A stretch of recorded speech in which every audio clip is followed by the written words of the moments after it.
Pada tanggal 17 Oktober 1968, Kopral II Harun Thohir bin Mandar dan Sersan II Usman Janatin bin Haji Muhammad Ali, anggota Korps Komando Operasi yang dikenal dengan Usman dan Harun, dihukum gantung oleh pemerintah Singapura.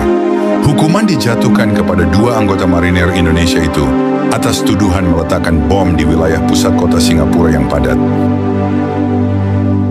Pada tahun 1960-an, Indonesia dan Malaysia terlibat dalam konfrontasi.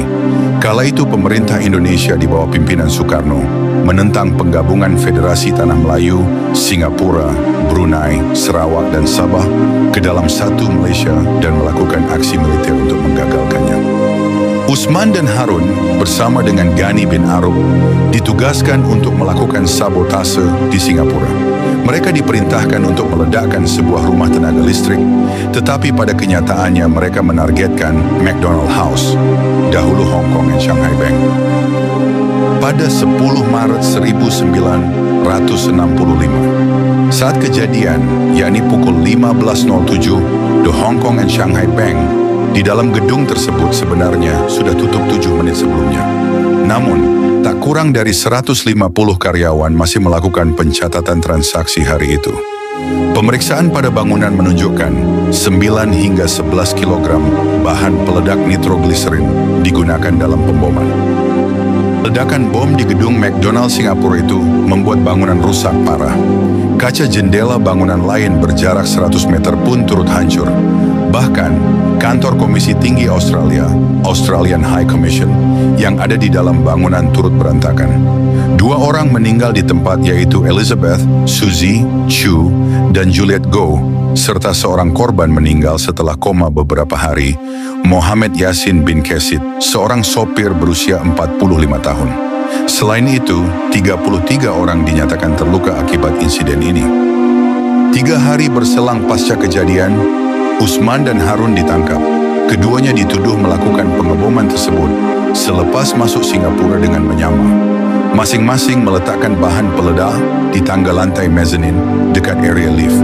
Setelah memasang pewaktu pada bahan peledak, mereka pergi menggunakan bas meninggalkan bangunan sekitar pukul 15. Tindakan itu mereka lakukan atas nama negara. Lalu, pada 20 Oktober 1965, Usman dan Harun divonis bersalah atas kasus pengeboman McDonald House yang menewaskan 3 orang tersebut. Untuk menyelesaikan permasalahan ini, Soeharto menunjuk Letnan Kolonel Angkatan Darat Abdul Rahman Ramli. Ramli waktu itu Kepala Perwakilan Republik Indonesia di Singapura, cikal bakal Kedutaan Besar Republik Indonesia di Singapura. Ramli kepada Singapura melalui hubungan diplomatik meminta agar kedua marinir Indonesia itu tidak dihukum mati. Namun Singapura berkukuh menghukum mati keduanya. Kala itu Singapura termasuk negara persemakmuran Inggris, sehingga keputusan hukum tertinggi ada di London, Inggris. Pemerintah Indonesia lalu mengajukan banding ke London dengan bantuan pengacara Singapura. Namun hasil banding pun tetap tidak diterima. Ramli menuturkan bahwa upaya mengajukan permohonan untuk menunda hukuman itu ditolak. Kendati begitu, Ramli tetap meminta penundaan hingga dirinya melapor ke pemerintah pusat di Jakarta. Ramli segera melaporkan penolakan banding tersebut kepada Soeharto di Jakarta. Awalnya, Ramli sempat diberi saran sejumlah orang di Departemen Luar Negeri Republik Indonesia agar tak melaporkan informasi tersebut lantaran percuma. Namun Ramli bersikukuh melapor. Menerima laporan tersebut saat itu, seperti dituturkan Ramli, Soeharto bertanya, mengapa Singapura ingin sekali menggantung mereka? Kepada Soeharto, Ramli menyampaikan kesimpulannya bahwa Singapura sebagai negara kecil tengah mencari eksistensi.